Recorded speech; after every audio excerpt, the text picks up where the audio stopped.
This married woman leaves the door open and does some significant actions in the room to catch the attention of the housekeeper. Then she goes outside and asks the housekeeper if he saw her in the room. Before finding out if the housekeeper saw her, let's learn about this woman's stomachache. So, a while ago, Sophie and her husband were getting by on an average salary.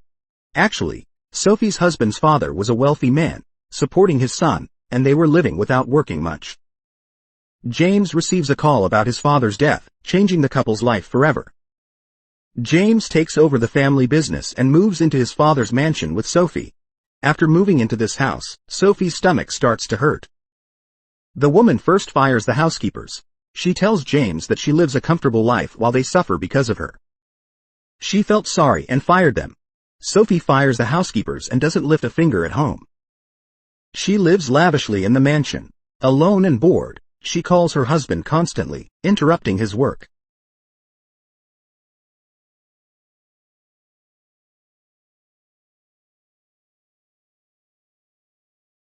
James sees. This can't go on. The house is a mess. Sophie doesn't do any work, and she's not allowed to work. He decides to hire a new housekeeper. To avoid his wife feeling sorry for hard-working people, he finds a non-human robot housekeeper. But he didn't know that even if the robot doesn't sweat, Sophie will be drenched. Anyway, they contact a company that sells robot housekeepers. Of course, this troublesome woman causes problems again and tells James if the robot isn't a girl, she'll be upset. James hopes the robot will ease his wife's stomachache and says, "Fine, have it your way this time." They get a male robot named Henry. These robots' main feature is knowing how to please you before you even speak and acting accordingly. That's why as soon as Henry enters the house, he understands what will please Sophie and starts to slowly charm her. Sophie sees Henry not as a robot but as a human. She even gives Henry books to read, saying, "Read, and then we'll discuss." Henry behaves like a human for Sophie and analyzes the books in such a way that Sophie feels admiration for the robot. During one such book discussion, the topic of desire comes up. Sophie, lost in thought, asks Henry in front of her husband if he can feel desire.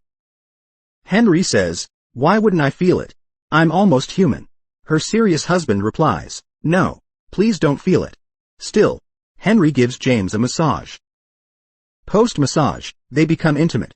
Sophie dreams of a burning village, with her husband beside her instead of Henry. He asks, "What are you feeling on the left?" After this, the woman does everything she can to get intimate with Henry. She spends more time with the boy than her husband, which her husband notices, causing Sophie and James's relationship to deteriorate. James wants to send Henry away, but Sophie disagrees. Before they get intimate, they let Henry go. In the end, the two of them argue. Sophie is leaving but will return in a day or two. With the wife gone, James and Henry are home alone. After this, something happens that really shocked me at this point in the movie. We were expecting Sophie and Henry to put the dish in the oven, but then we see Henry and James putting the kebabs in the oven together.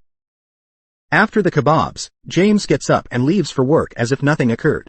Soon, Sophie comes back home. Seeing James isn't home, she lies on the couch.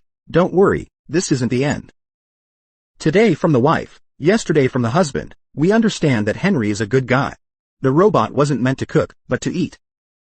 Henry confesses his love to Sophie, who is surprised and responds, "You're a robot. How can you love?" Later, she informs James about the day's events. James confronts Henry after getting angry, and Henry, also upset, informs Sophie about yesterday's events. After all this drama, I expected them to have a family dinner together, but it doesn't happen. James calls the boss of Henry's company, saying the robot is causing trouble for their family, and asks them to take him away. While the boss deals with the robot, they have a bit of a meltdown, then return home to find Henry standing naked in the garden. Frightened, they rush to the robot company, and this is where I have my second shock. Turns out, thinking he was a robot, Henry wasn't a robot at all, but a human. Henry doesn't know he's human. He thinks he's a robot. So, the boss of this company had taken a few humans since the king's time, convinced them they were robots, and sold them to special clients as robots. If the clients knew they weren't robots but humans, they might have paid more. Anyway, they go back to the naked Henry, and confront the boss. After some discussions, without weapons, Henry suddenly kills the boss and then himself.